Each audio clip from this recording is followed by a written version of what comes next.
Okay, so you mentioned senor, señorita, etc., things that you might call the person. You walk in and you just say, buenos dias, señor.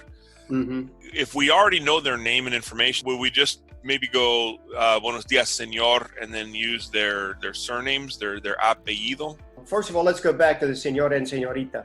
Okay, so she's older, but she's never been married. How do we refer to her? About age 40 as the break point. If you refer to her as a senora after that, it won't carry the connotation of old maid, like I can't get a man. Right. So if you call a young girl a senora and she's not married, could be problematic. If she's young and married and you call her señorita, then you are maybe implying that she's available, which she will correct you right away on that. Yeah, I've got personal experience with doing that and mistakenly, where I used señorita, and another person who was a Spanish speaker in the room at the time later came to me and said, actually she's married and one of her family members is in there. She started looking pretty nervous afterwards because she's worried that somebody's going to tell her husband that she was being addressed by some policeman that way. In the traditional culture, that could get her feet put to the fire over just something that simple. We have to remain so aware of that. You get into that routine.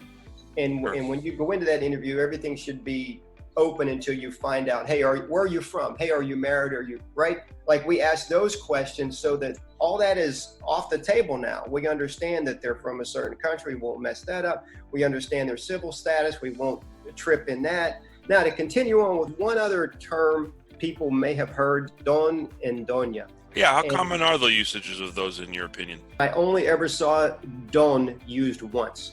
Now, if it was maybe an official document, I may have seen it more.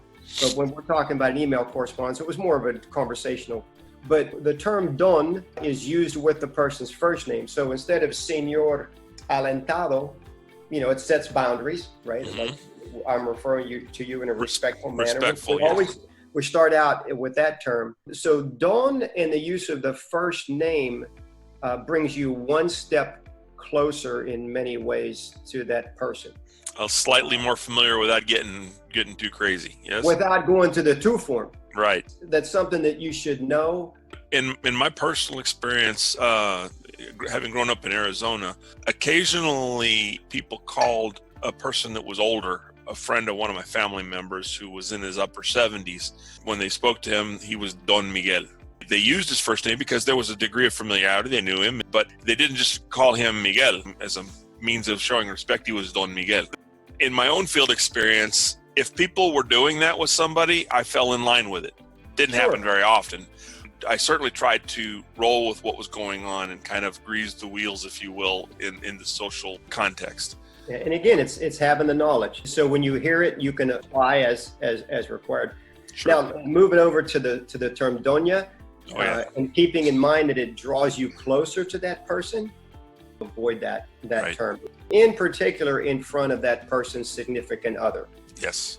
Because if you use that in front of that husband or boyfriend and your incident is over with and you drive away, don't drive too far because you'll be back. Because that man is going to want to know why that term was used and why that officer felt that comfortable with you socially to use that term in your first name.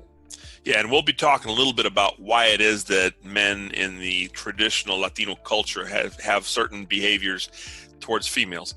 But suffice to say for now that it's never a good idea to start becoming informal or more comfortable with the idea of taking certain liberties interacting with a female if she's got her husband, boyfriend, or male members of her family in the group.